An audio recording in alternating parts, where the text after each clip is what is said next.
본문들은 37장 5에서 11절 말씀입니다. 창세기 37장 5에서 11절 말씀을 함께 교독하도록 하겠습니다. 창세기 37장 5절 말씀입니다. 요셉이 꿈을 꾸고 자기 형들에게 말하매 그들이 그를 더욱 미워하였더라. 요셉이 그들에게 이르되 청하건대 내가 꾼 꿈을 들으시오. 우리가 밭에서 곡식단을 묶더니 내 단은 일어서고 당신들의 단은 내 단에 둘러서서 절하더이다. 그의 형들이 그에게 이르되 네가 참으로 우리의 왕이 되겠느냐, 참으로 우리를 다스리게 되겠느냐 하고 그의 꿈과 그의 말로 말미암아 그를 더욱 미워하더니 요셉이 다시 꿈을 꾸고 그의 형들에게 말하여 이르되 내가 또 꿈을 꾼즉 해와 달과 11별이 내게 절하더이다 하니라. 그가 그의 꿈을 아버지와 형들에게 말하매 아버지가 그를 꾸짖고 그에게 이르되 네가 꾼 꿈이 무엇이냐, 나와 내 어머니와 내 형들이 참으로 가서 땅에 엎드려 내게 절하겠느냐. 11절 같이 읽겠습니다. 그의 형들은 시기하되 그의 아버지는 그 말을 간직해 두었더라. 아멘. 할렐루야. 하나님께서 우리에게 말씀을 듣고 주님의 꿈을 꾸는 자리로 부르셨습니다. 오늘은 내가 꾼 꿈을 들으시오라는 제목으로 말씀을 나눌 때 하늘의 꿈을 발견하시고 또한 그 꿈을 나누는 복된 삶이 되시길 주님의 이름으로 축원합니다. 창세기 37장 3절 말씀 먼저 한번 읽어보도록 하겠습니다. 창세기 37장 3절 말씀 읽겠습니다. 시작. 요셉은 노년에 얻은 아들이므로 이스라엘이 여러 아들들보다 그를 더 사랑하므로 그를 위하여 채색 옷을 지었더니. 여기 그 유명한 요셉의 그 채색 옷이 나옵니다. 제가 예전에 이제 그 성경동화 책을 낼 때 그림 작가님이 그 그림의 요셉 가운데 아주 채색 옷으로 빨준 옷, 저 파란복, 무지개 색깔이 있는 그 옷을 너무 참 잘 그렸습니다. 근데 만약에 제가 이제 이 아래의 내용을 알고 있었다면 그런 채색 옷, 무지개색의 옷을 이렇게 그림을 그린다 그랬으면 제가 말렸을 것입니다. 네, 여러분 여기 나오는 여기 채색 옷은요 히브리 말로 케토네트라고 하는데 이는 덮는다라는 뜻이고요.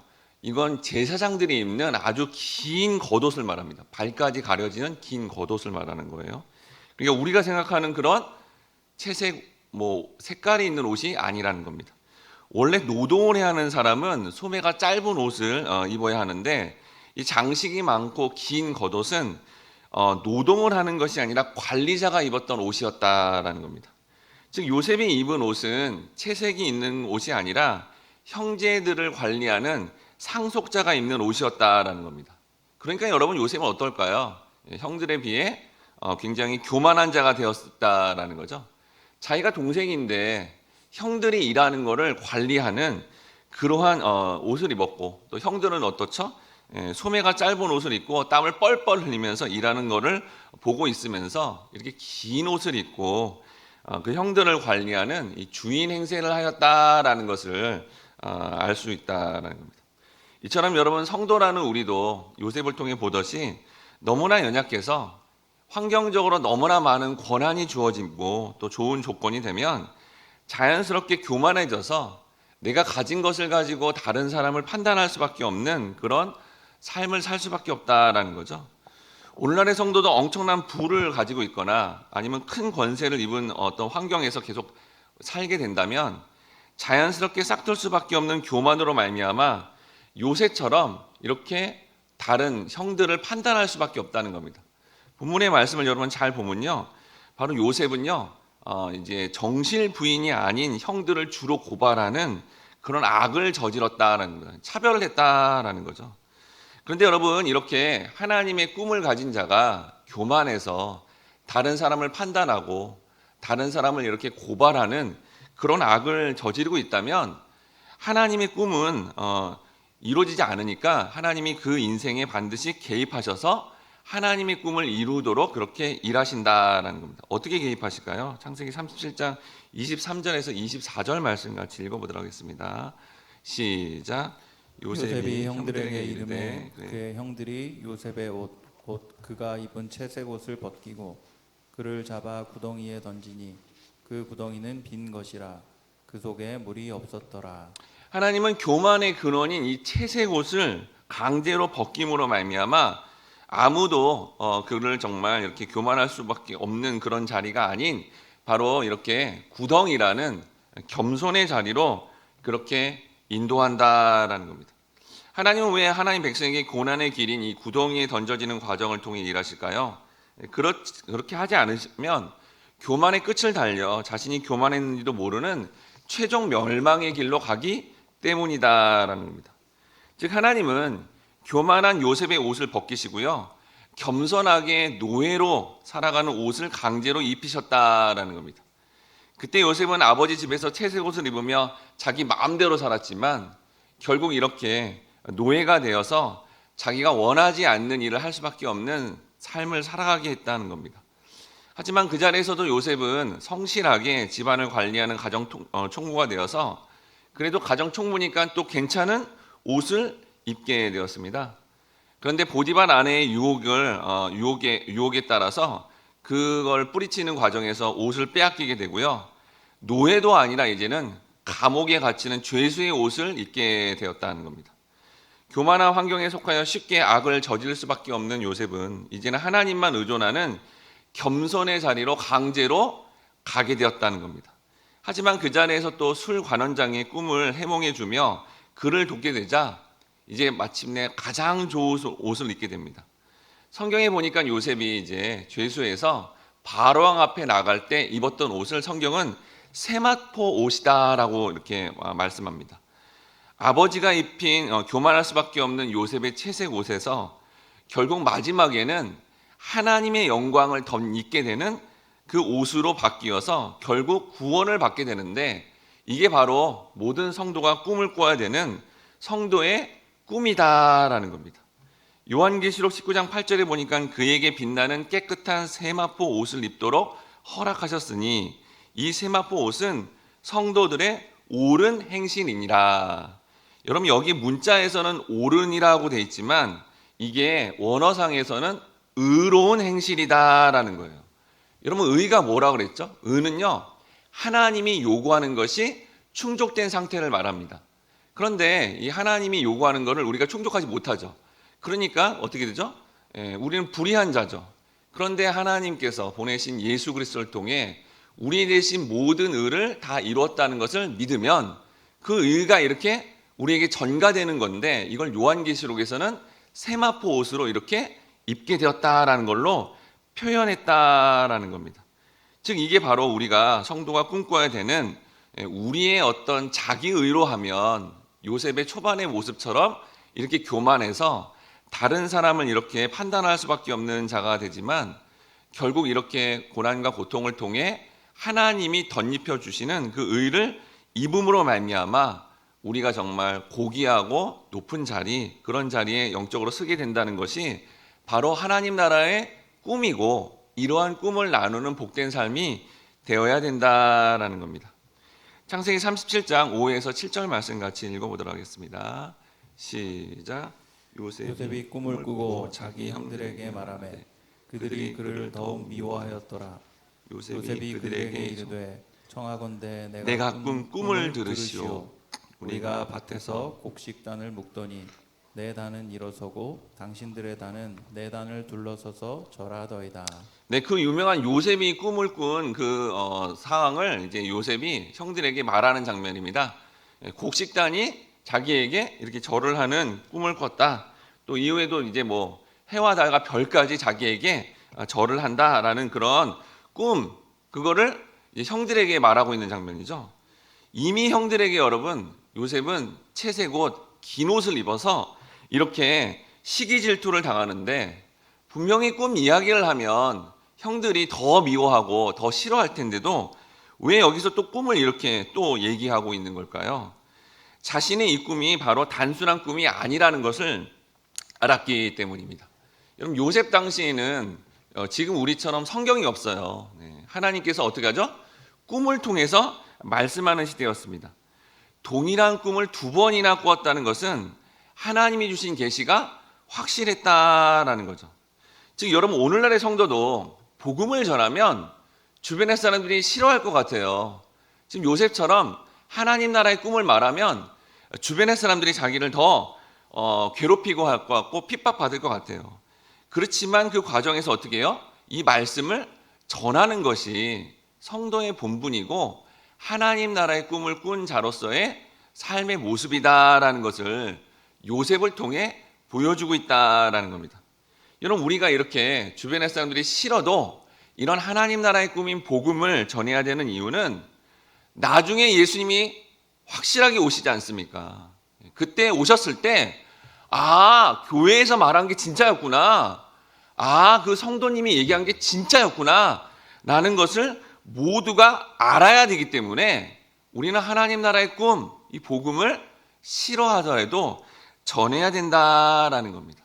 그런데 이렇게 요셉이 이런 하나님 나라의 꿈을 선포하자 큰 위기를 가져오는 빌미가 됩니다. 창세기 37장 18절에서 20절 말씀 같이 읽어보도록 하겠습니다. 시작. 요셉이 그들에게 가까이 오기 전에 그들이 요셉을 멀리서 보고 죽이기를 꾀하여 서로 이르되 꿈꾸는 자가 오는도다.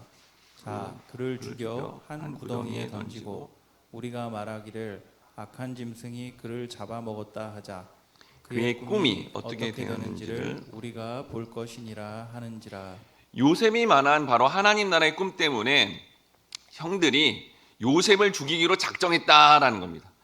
요셉의 형들은 아버지가 이 요셉을 되게 편애해서 채색 옷을 입히고 자기들에게는 이렇게 차별 대우를 하는 것도 평상시에 불만이 많았는데 요셉의 말을 들어보니까 하나님까지도 자신들보다 요셉을 편애하고 있다라는 생각을 하고 있으니까 이런 끔찍한 죄악을 저지르게 되었다라는 겁니다. 여러분, 성도가 인생을 살아가는데 언제 크게 낙심하나요? 하나님마저도 자신을 차별한다, 힘들게 한다라는 느낌이 들면 굉장히 힘들다라는 거예요. 예를 들어서 이제 교회에서 신앙생활 하는데 나는 이렇게 새벽에 나와서도 기도하고 봉사도 열심히 하고 또 예배, 정규 예배에 다 참여하면서 열심히 신앙생활합니다. 근데 옆에 있는 성도를 봤더니 봉사는커녕 주중 예배도 잘 참석하지 않는 것 같고 예배 때마다 이렇게 지각을 하고 제대로 신앙생활을 안 하는 것뿐만 아니라 세상의 쾌락을 다 경험하며 그걸 자랑하는 엉터리 같은 신앙생활을 하는데, 그런데 보이는 모습은 너무나 잘 사는 거예요. 정작 자신은 형편없이 자기가 보기에도 그렇고 다른 사람이 보기에도 봐서 삶의 형편이 굉장히 어렵습니다. 그런데 그런 생각이 들면, 또 이런 비교의식이 들면 하나님마저도 나를 버렸구나 라는 생각 때문에 크게 낙심하게 된다는 거예요. 저 엉터리 같은 성도에게는 복을 저렇게 많이 주시는데 난 이렇게 열심히 신앙생활하고 봉사하는데 왜 하나님은 나에게 복을 주시지 않을까라는 생각을 하면 마음의 요셉의 형들처럼 분노가 일어난다라는 겁니다. 바로 이 마음이 요셉의 형들이 가진 마음이라는 거예요. 평상시 집에서 아버지가 요셉만 높여서 참 짜증나는데 꿈을 통해 들어보니까 자신이 믿던 하나님이 요셉을 더 높인다고 하니 너무나 분노하고 죽이고 싶었던 것입니다. 근데 여러분, 요셉의 형들이 이러한 마음을 갖는 것은 하나님의 꿈이 아니라 세상의 꿈을 가졌기 때문이다라는 겁니다. 사실 이런 세상의 꿈을 가지면요, 평생 비교의식에 시달려서 자신이 약간 더 이렇게 나아진 상태가 돼도 더 훨씬 나아진 사람이 있기 때문에 절대로 행복을 누릴 수 없게 된다라는 거죠. 그럼 실제로 이 땅에서 하나님 나라의 꿈을 간직한 사람으로 살아가려면 어떠한 과정을 겪게 될까요? 바로 요셉이 본문처럼 하나님의 꿈을 받자 심한 고난의 과정을 통해 자신의 옛자, 보이는 것으로 다른 사람을 판단하며 또 그를 죄를 고발할 수밖에 없는 그러한 옛자들은 다 죽어나가고 세자로 살아가게 됨으로 말미암아 마침내 하나님이 자신에게 준 꿈을 이루어 가게 되어서 그 꿈을 나누는 이후에 요셉이 하나님 나라의 꿈대로 정말 어렵고 힘든, 헐벗고 정말 굶어 죽어가는 사람들을 그렇게 양식을 가지고 돕고 원수 같은 형들을 다 용납하고 용서하는 자로 하나님 나라의 꿈을 이루게 된다라는 겁니다. 즉, 하나님 나라의 꿈을 실제로 누리려면 이 땅에서 고난을 통해 저절로 교만한 것들이 낮아져서 마침내 예수님이 가신 길을 성도가 감으로 말미암아 우리는 예수님이 꾼 꿈을 동일하게 꾸고 이루어 나간다라는 겁니다. 마지막으로 빌립보서 2장 7절에서 10절 말씀 같이 읽어보도록 하겠습니다. 시작. 오히려 자기를 비워 종의 형체를 가지사 사람들과 같이 되셨고 사람의 모양으로 나타나사 자기를 낮추시고 죽기까지 복종하셨으니 곧 십자가에 죽으심이라. 이러므로 하나님이 그를 지극히 높여 모든 이름 위에 뛰어난 이름을 주사 하늘에 있는 자들과 땅에 있는 자들과 땅 아래에 있는 자들로 모든 무릎을 예수의 이름에 꿇게 하시고. 우리가 본문의 요셉처럼 혹 이 땅을 살아가는데 하나님 나라의 꿈을 가졌지만 고통의 터널을 지나가더라도 결국은 예수의 인격으로 변화되어서 예수님을 통해서 보여준 것처럼 이 땅에서는 정말 부족한 자의 모습일지라도 이 하나님 나라의 꿈을 온전히 이루음으로 말미암아 영적으로는 가장 고귀한 자, 영적으로는 정말 선한 영향력을 정말 많은 분들에게 나눌 수밖에 없는 그러한 꿈을 이룬 자가 된다는 것입니다. 여러분 믿습니까? 오늘도 우리는 이런 하나님의 꿈을 간직하고 주변의 사람들에게 요셉처럼 전해야 됩니다. 요셉이 뭐라 그랬죠? 내가 꾼 꿈을 들으시오. 이렇게 내가 하나님 나라의 꿈을 완전하게 소유하고 또 그 꿈을 전해 나갈 때 우리를 통하여 하나님의 꿈은 바로 확장되고 하나님 나라가 확장되는 그 놀라운 하나님의 꿈을 꿈꾸고 전하는 귀하고 복된 삶이 되시길 주님의 이름으로 축원합니다. 함께 같이 기도하도록 하겠습니다. 사랑하는 주님 감사합니다. 우리는 고만고만한 인생을 살아가는 것 같은데 본문의 요셉처럼 하나님은 우리에게 우리가 상상도 못하는 놀라운 꿈을 주시며 특별히 예수님을 통해 마태복음 28장에서 모든 족속을 제자 삼는 열방과 또 월드비전을 갖게 하심으로 말미암아 우리 인생을 정말 하나님 나라의 꿈을 꾸며 원대한 꿈을 간직한 자로서 살아가게 하시니 감사를 드립니다. 그러한 꿈을 나누는 삶이 본문의 요셉처럼 쉽지 않지만 그렇지만 그 꿈을 나누고 전할 때 나를 통하여 우리를 통하여 우리 공동체를 통하여 하나님 나라의 놀라운 꿈이 이루어지리라 믿습니다. 그러한 꿈을 꾸며 가정 안에서 또 교회 안에서 그 꿈을 위해 기도하고 실제로 전하여 하나님 나라의 꿈을 이루는 그런 복되고 정말 고귀한 삶 될 수 있도록 함께 하시고 인도해 주옵소서. 감사드리며 예수님의 이름으로 기도드립니다. 아멘. 이 시간 다음과 같이 기도하도록 하겠습니다. 주여 우리가 하나님 나라의 꿈을 믿음으로 실제로 하나님 나라의 놀라운 꿈을 우리의 삶을 통해서 확정하고 그 꿈을 전하여 하나님 나라를 확장하게 도와주시옵소서. 또한 구속사조 성경대학 아가서 오늘부터 진행되고 또 다음 주 화요일부터 진행되는 어성경과 또 이번 주일부터 시작되는 제자훈련을 통해 큰 은혜를 받으며 신앙이 성장하여 하나님 나라의 꿈을 꿈꾸며 이루어가는 복된 삶이 되게 하시며 문화교실을 통해 삶의 풍성함을 경험하게 해달라고 또 우리 주신 말씀을 가지고 합심으로 기도하시고 이어서 개인 기도하도록 하겠습니다. 기도하겠습니다.